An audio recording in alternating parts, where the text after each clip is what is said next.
سلامونه نیکې هیلې احترامات ملګرو عبدالرحمن خلجي یم. 9 ستمبر 1904 کې یوه تاریخي فیصله موږ تاسو اورو ختم نبوت قادیانیت دا خبرې ما ته اورو خو لیکن په حقیقت باندې زموږ ډېر کوم د ټولنې خلک دي هغه خبر نه یي چې آیا د حقیقت چې ده په دغه ورځ چې کومه فیصله سوې وه دا فیصله کې څه سوي وو. اوس اولنی به موږ خبره کوو په دا باندې چې قادیانیت څه ده کې په 1802 کې په برصغیر انډیا چې قادیان یو ښار و هلته یو انسان مرزا غلام احمد په نامه باندې ښکاره سو او دا دعوه یې وکړه چې ما ته الهام کیږي چې ته باید چې د اسلام کار وکړې او د چې کوم د خپل کار شروع کړو.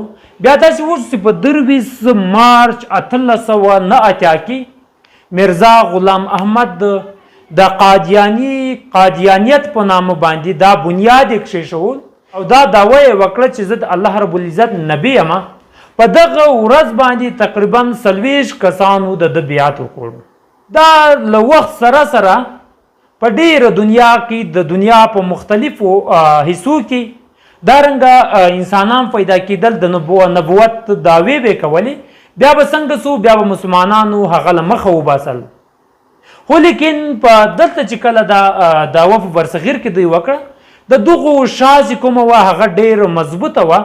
هغه ځکه مضبوطه وه چې برطانوي سامراج چې کوم هغو دلته اثر ورسوخ درلودو نو په دا وجې باندې دوی ته چې کوم ول دوی ته فنډینګ هم له هغه خوا کېدو او د دوی سربراهي چې کومه وله هغه هم کېدله چا کوله د برطانوي سامراج چې کوم و دلته چې کوم حکومت کولو هغو هر څه دوی ته ورکول دوی دپاره ډېره پریشاني نه وه او د دوی ملا چې کومه وله هغه ډېره مضبوطه وه. کله چې دا فتنه پورته سوه نو په برصغیر کې علما کرامو له هغو سره چې کوم هر مسلمان وګړی و دوی د ختم نبوت تحفظ دپاره یو تحریک شروع کړو. عطاالله شاه بخاري چې کوم د هغه سربراهي کوله چې نن هم په پاکستان کې هم په انډیا کې هم کار کوي.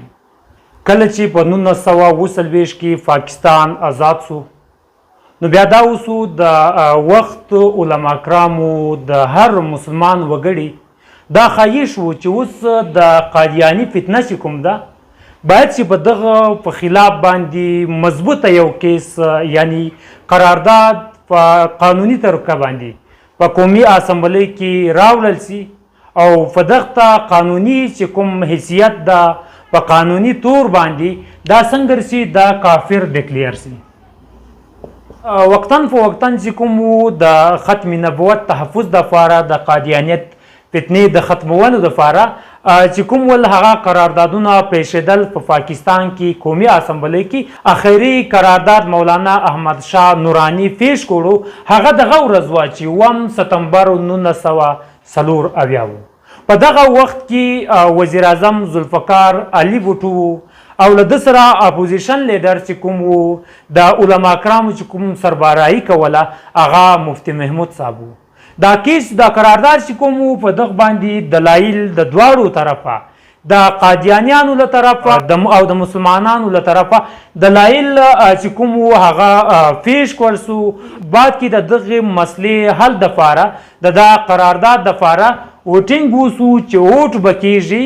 د هغه د اوټ په بنیاد چې کوم دی بیا به دا فیصله موږ کوو چې آیا قادیاني چې کوم دی دا کافر ده که یا دوی ته جواز ته په مسلمانانو کې په اسلام کې.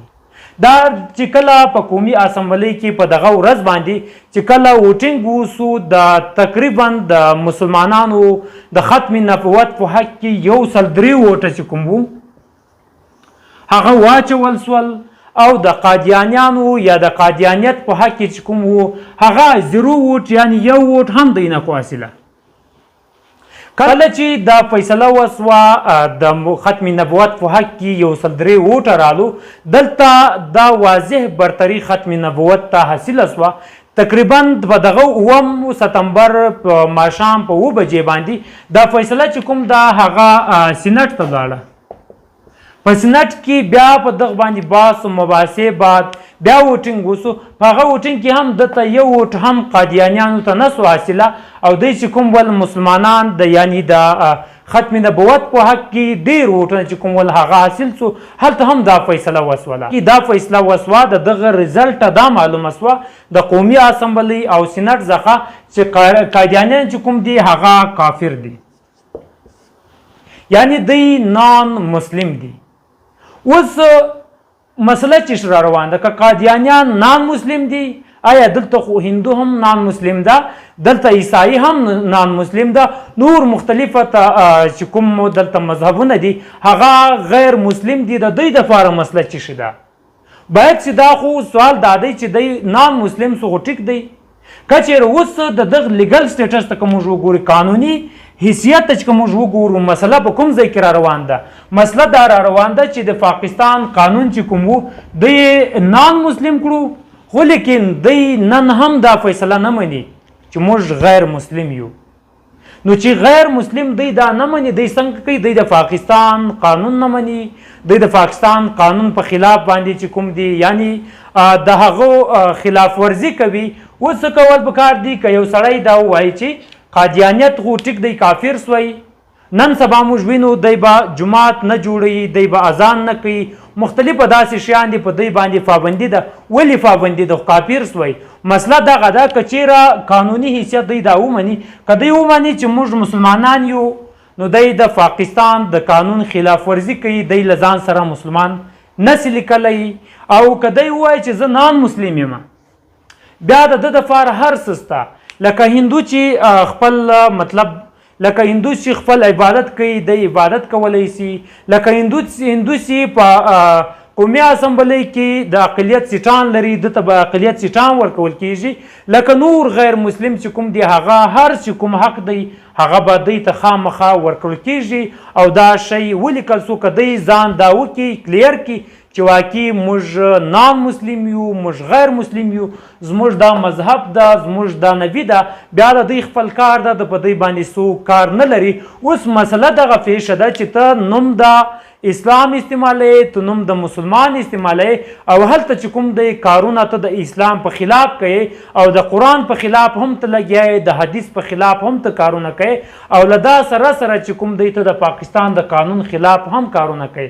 د نن لیکچر مقصد مو هم دغه و چې زموږ 9 سپتمبر چې کوم یوه تاریخ سازه ورځ ده دا وپېژنو، قادیاني وپېژنو، او له هغه سره سره چې کوم دی ختم نبوت وپېژنو. الله دې وکړي چې ستاسو سر په خلاصوي. له دا وخته ماته اجازه راکړئ. الله په امان.